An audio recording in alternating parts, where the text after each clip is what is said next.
Hello and welcome to the vexiq classroom. My name is Lauren Harder, and in this video we're going to be talking about motor groups. More specifically, we're going to start off with what exactly is a motor group and why would I use it. Secondarily, when I am using a motor group, we have to think about the orientation of the motors and how they're going to be mounted on the robot, because that's going to affect the spin direction. And thirdly, if I am using a motor group, how do I configure that in VexCode IQ so that I can either program my robot autonomously, or how can I configure a motor group so that I can use it with my controller? All right, so starting off, what exactly is a motor group and why would I use it? Starting off with what is a motor group consists of two motors that are going to be functioning as if they're one device. Now, this is really helpful getting into why would I use a motor group. Depending on your robot design, you may need more motors, you may need more power. More specifically, for example, if I'm working with some type of clawbot that has an arm or maybe some sort of plow or something of that nature that's going to actually pick up objects, I may need more lifting power because the objects that I'm picking up are either have more weight or they are bigger objects, and I just need a little bit more power to overcome gravity in order to lift them to a higher level. I may also need a motor group for more speed. So for example, if I'm building some sort of catapult mechanism and I need more power, or that catapult to actually spin faster, all depends on the design of your robot. But again, why would I use a motor group? I may need, again, more power. I may need more speed. I may need more force, or I may be able to lift things that are heavier. So again, in all of those scenarios, you need more than one motor. And what's really nice about being able to use a motor group is that when I code a motor group using VexCode IQ, I can program them to work as one entity. So if I am doing autonomous programming, I only need to control them using one block. And if I'm using the controller, I can control my motor group actually by using one or two buttons, depending on if I'm using them to go up and down or things of that nature, which is actually really helpful because then I don't have to have a single button on my controller or a single block for each motor, which makes everything a whole lot easier and more simple. All right, so let's get into what is a motor group and why would I use it. Let's talk about motor spin direction. So a couple things that I have here on the table that I'll show you.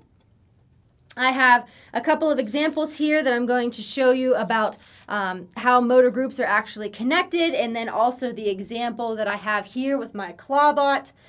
So looking here at this example, you can see here that I had a clawbot, which originally looks like this. So you can see there that we have two motors that control the drivetrain, a motor controlling the arm up here, and then a motor controlling the claw. So I edited this a little bit and I adapted it. And you can see here that I actually changed my claw to more of a scoop mechanism, and I took one of those motors and actually put it up here for the arm. Now, the reason that I did this was because I actually wanted to create a motor group on the arm.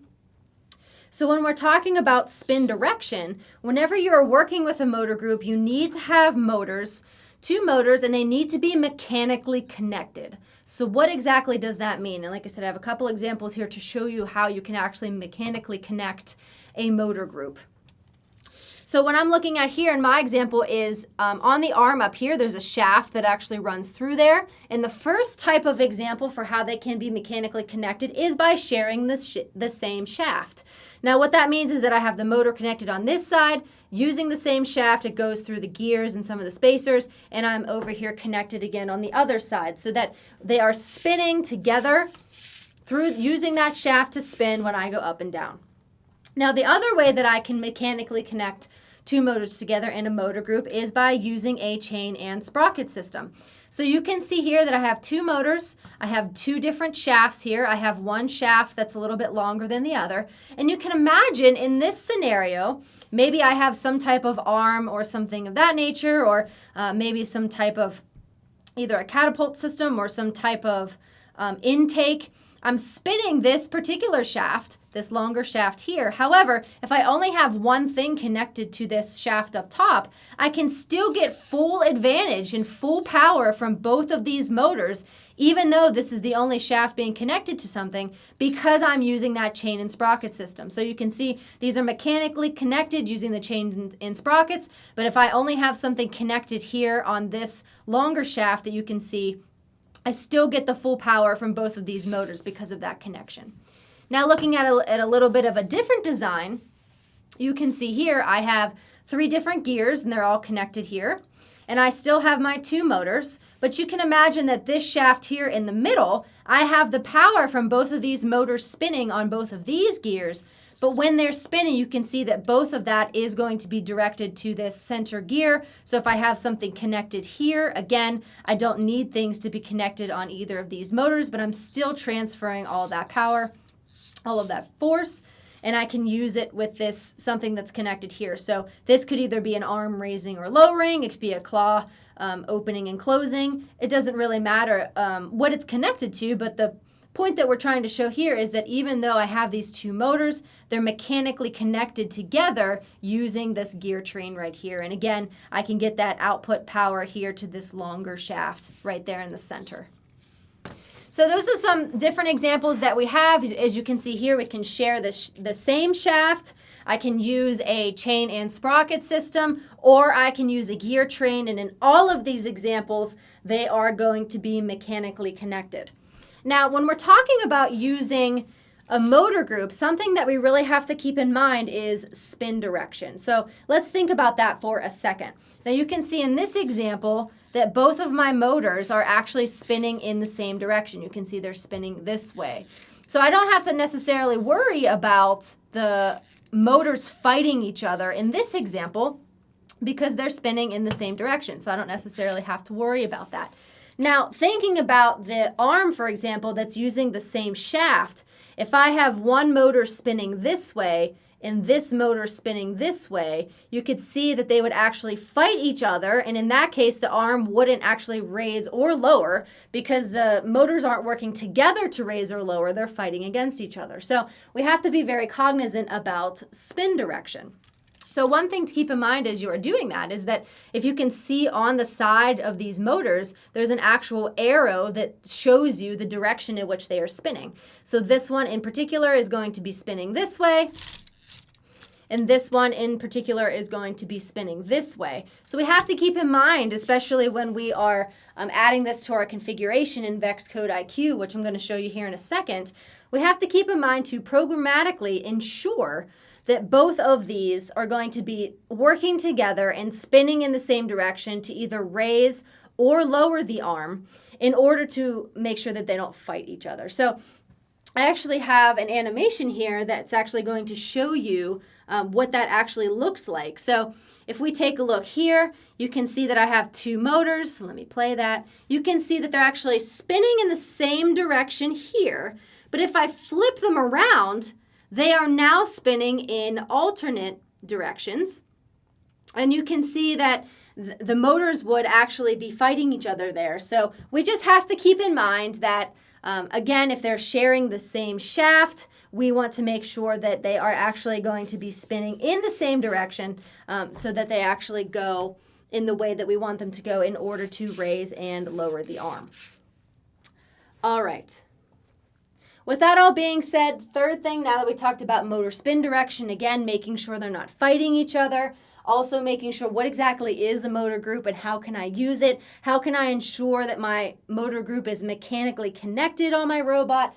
Last thing is, how do I actually configure a motor group in vexiq IQ? So let's actually open vexiq IQ so that we can take a look. All right, so I have vexiq IQ here open, and I can open the devices window over here. I'm going to select 2nd gen because that's the brain that I have. And when I select add a device, I'm going to select motor group. Now we have a couple of different options here for which particular ports your motors are connected to. So looking at this here, I have my left motor here connected to port 10 and my right motor connected to port 12. So for motor A, or more specifically my left one, I'm going to select port 10. And then for motor B, or my right one, I'm going to select port 12. Now, a couple of things to start off with when I select those two motors. Number one, I can rename this. So instead of motor group 10, I'm actually going to call it arm group, because this is the motor group that I'm actually going to use to raise and lower the arm. Now, the next thing is that instead of forward and reverse, I can actually change those to up and down. So when I'm thinking about the arm itself, when it's going forward, it's actually going to be going up, and then reverse is actually going to be going down. So let's change these here.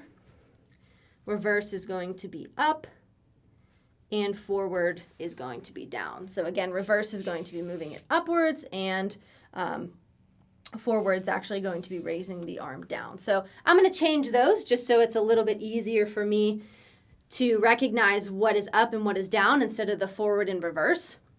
Now, the last thing that we have to keep in mind is that you can also reverse one of those two motors. Now, this is where our information about spin direction is going to come in. So thinking again about the motors that I have here, I can see that motor 10, which is my left motor here, is going to be going this way. So it's actually going to be going in reverse. It's going to be going up. While this motor here on the right is actually going forward, as you can see here. So that forward motion is going to be going forward. So I'm actually going to reverse this left motor so that it's going to be going this way as well. So this one's already going this way, this one's going this way. I'm going to reverse the 10 so that they're both going in this direction, okay?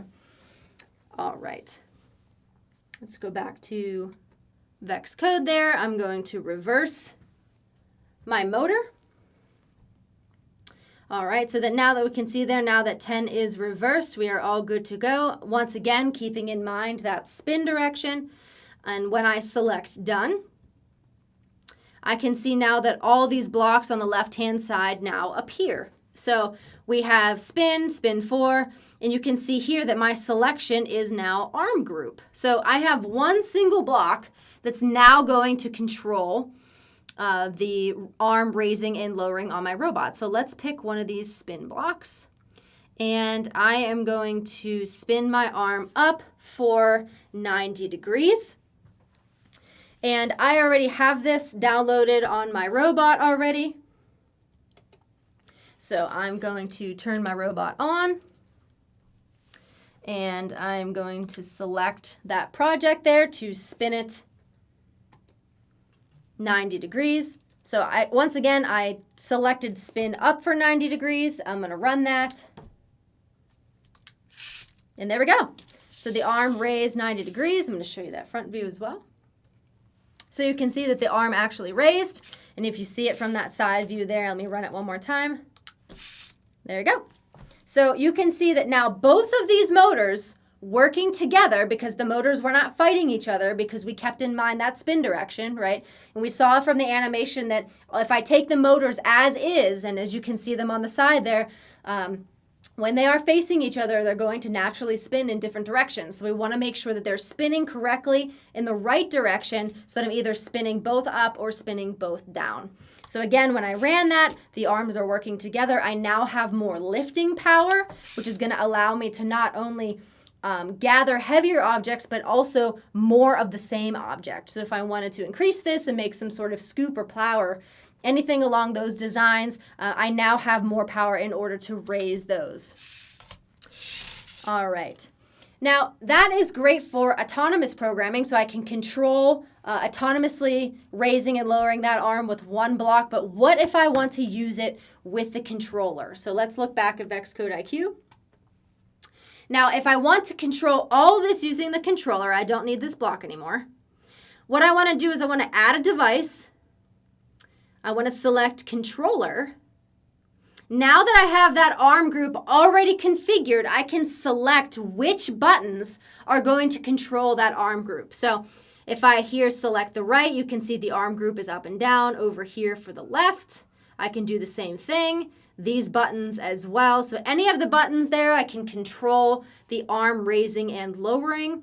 I'm going to select this one here, and I'm actually going to switch the direction so that the up is going to raise the arm up, and the R down there is going to make the arm go down.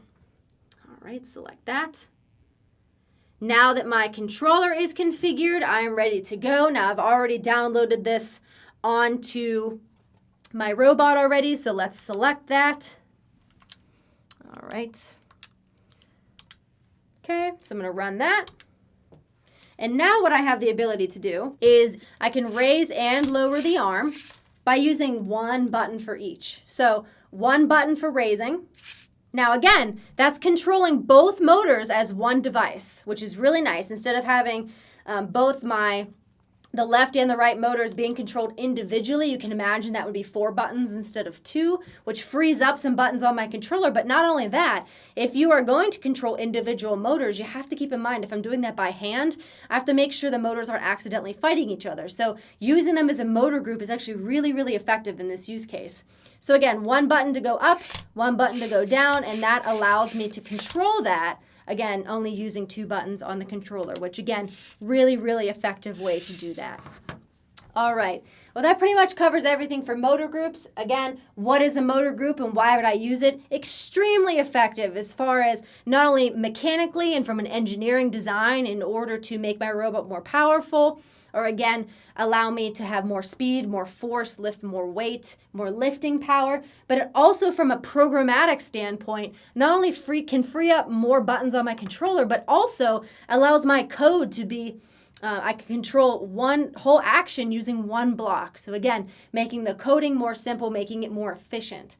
And then motor spin direction, again, just making sure both programmatically and also from a design perspective that my motors don't fight each other. And thirdly, how do I configure all that in VexCode IQ to make sure that everything runs properly?